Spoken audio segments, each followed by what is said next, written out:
Hello viewers, welcome to Super Brain. Third sum பார்க்கலாம். Check whether the given lines are parallel or perpendicular அப்படின்னு கேட்டிருக்காங்க. இங்க பாத்தீங்கன்னா நமக்கு ரெண்டு லைன் கொடுத்துருக்காங்க.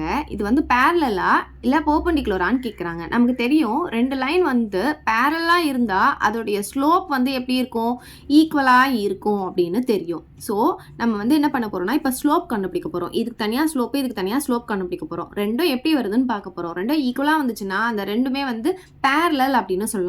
இன்கேஸ் நம்ம வந்து ஈக்குவலாக வராமல் நமக்கு வந்து m1 × m2 = -1 அப்படின்னு கிடச்சிதுன்னா அது வந்து பர்பெண்டிகுலர் அப்படின்னு சொல்ல போகிறோம். சரி, இப்போ ஃபஸ்ட்டு இந்த ரெண்டுத்துக்கும் தனித்தனியாக ஸ்லோப் கண்டுபிடிக்கலாம். இப்போ பாருங்கள், x/3 + y/4 + 1/7 = 0. இதை நான் தனியாக வச்சுக்கிறேன். அதே மாதிரி இதை தனியாக எழுதிக்கிறேன். 2x/3 + y/2 + 1/10 = 0. இப்போ இதுக்கு நான் ஸ்லோப் கண்டுபிடிக்க போகிறேன். ஸ்லோப் கண்டுபிடிக்கிறதுக்கான ஃபார்முலா நமக்கு தெரியும். Minus coefficient of x divided by coefficient of y. So நம்ம ஒரு தடவை ஃபார்முலா எழுதுனா போதும். இப்போ பார்த்தீங்கன்னா m = coefficient of x. So எக்ஸுடைய கோஎஃபிஷியன்ட் அப்படின்னு பார்த்தீங்கன்னா இங்கே 1 இருக்கிறதா அர்த்தம் இல்லையா? அப்போ 1/3 அப்படின்ட்டு நமக்கு கிடைக்குது. அப்போ இங்கே என்ன பண்ணலாம், 1/3ன்னு போட்டுக்கலாம். Whole divided by coefficient of y. Coefficient of y பார்த்தீங்கன்னா இங்கே 1 இருக்கிறதா அர்த்தம். இப்போ 1/4 இருக்குது. ஸோ இங்கே 1/4 போட்டுக்கலாம். இப்போ பார்த்தீங்கன்னா ஃப்ராக்ஷன் வந்து இந்த மாதிரி டிவிஷனில் இருந்ததுன்னா நம்ம என்ன பண்ணுவோம், -1/3 நியூமரேட்டர் அப்படியே போட்டுக்கிட்டு இந்த டிவிஷனுக்கு பதிலாக மல்டிப்ளிகேஷன் சிம்பிள் போட்டு இந்த டினாமினேட்டரில் இருக்கிறத ரெசிப்ரோக்கல் எழுதுவோம். அப்போ 1/4 வந்து என்ன ஆகும்னா 4/1 மாறிடும். அப்போ இதை மல்டிப்ளை பண்ணால் 1 × 4 வந்து 4, இங்கே மைனஸ் இருக்குது, அதனால் -4 டிவைடட் பை 3ன்னு கிடைக்குது. ஸோ இதுதான் நம்மளுடைய m. இதை வந்து m1ன்னு எடுத்துக்கலாம். இப்போ இங்கே பாருங்கள், இங்கே ஸ்லோப் கண்டுபிடிக்க போகிறோம். m = இதே ஃபார்முலா தான் யூஸ் பண்ண போகிறோம். ஒரு தடவை எழுதினா போதும். Minus coefficient of x. எக்ஸுடைய கோஎஃபிஷியன்ட் பார்த்தீங்கன்னா இங்கே 2/3ன்னு இருக்குது. Divided by coefficient of y. Coefficient of y பார்த்தீங்கன்னா இங்கே 1 இருக்கிறதா அர்த்தம். இப்போ 1/2ன்னு வந்திருக்கு. ஸோ ஃப்ராக்ஷன் வந்து டிவிஷனில் வந்ததுன்னா நம்ம என்ன பண்ணுவோம், நியூமரேட்டர் அப்படியே போட்டுட்டு இந்த டிவிஷனை மல்டிப்ளிகேஷன் சிம்பிளாக மாற்றிட்டு இதை ரெசிப்ரோக்கல் எழுதுவோம் டினாமினேட்டரில் இருக்குது. அப்போ என்ன ஆகும், 2/1 மாறிடும். அப்போ பார்த்தீங்கன்னா மைனஸ் அப்படியே வரும். 2 × 2 = 4 ஆகும். டிவைடட் பை 3 × 1 = 3 ஆகும்.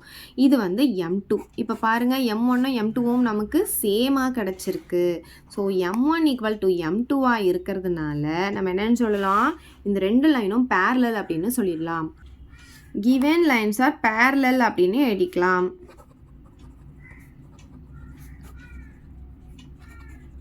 ஓகே, இப்போ செகண்ட் சப்டிவிஷன் பார்க்கலாம். ஸோ இங்கே பார்த்தீங்கன்னா இந்த ரெண்டு லைனும் பேரலா இல்லை பர்பெண்டிகுலரான்னு கேட்டிருக்காங்க. ஸோ ரெண்டுத்துக்கும் தனித்தனியாக ஸ்லோப் கண்டுபிடிக்க போகிறோம். ரெண்டுமே ஈக்குவலாக வந்தால் பேரலல்னு சொல்ல போகிறோம். m1 × m2 = -1 வந்தால் அது ரெண்டும் பர்பெண்டிகுலர் அப்படின்னு சொல்ல போகிறோம். ஸோ தனித்தனியாக ஸ்லோப் கண்டுபிடிச்சிக்கலாம். So 5x + 23y + 14 = 0. இங்கே பார்த்தீங்கன்னா 23x - 5y + 9 = 0.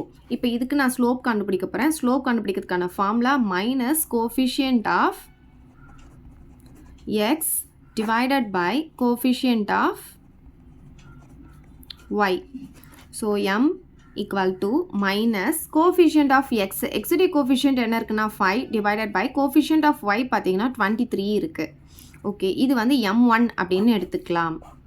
ஓகே, செகண்ட் இதுக்கு வந்து ஸ்லோப் கண்டுபிடிக்க போகிறோம். இதுக்கான ஃபார்முலா இங்கே எழுதியாச்சு, நம்ம அப்படியே போட்டுக்கலாம். மைனஸ் கோஎஃபிஷியன்ட் ஆஃப் எக்ஸ் பார்த்தீங்கன்னா 23 divided by coefficient of y பார்த்தீங்கன்னா -5 சிம்பிளோடு சேர்த்து போடணும். ஸோ இந்த ரெண்டு மைனஸும் கேன்சல் ஆகிடும். அப்போ m2 = நமக்கு என்ன கிடைக்குதுன்னா 23/5ன்னு கிடைக்குது. இது m1, இது m2ன்னு எடுத்துக்கோங்க. இங்கே பாருங்கள், இது ரெண்டும் நமக்கு வேறு வேறு வந்திருக்கு. இந்த ரெண்டு ஸ்லோப்பையும் மல்டிப்ளை பண்ணி பார்க்கலாம். -1 வந்துச்சுன்னா இது பர்பெண்டிகுலர் அப்படின்னு சொல்லலாம். இப்போ பாருங்கள், m1 வந்து நமக்கு என்ன இருக்குது, -5/23 இன்ட்டு m2 பார்த்தீங்கன்னா 23/5. இங்கே பாருங்கள், இந்த 23 இந்த 23யும் கேன்சல் ஆகிடும். இந்த 5ம் 5ம் கேன்சல் ஆகிடும். இங்கே பார்த்தீங்கன்னா நமக்கு 1 இல்லையா? அப்போ 1 இன்ட்டு மைனஸ் பார்த்தீங்கன்னா -1 வந்துடும். அப்போ m1 × m2 என்ன கிடச்சிருக்குன்னா -1ன்னு கிடச்சதுனால therefore the given lines are perpendicular அப்படின்னு எழுதிக்கலாம். given lines are perpendicular.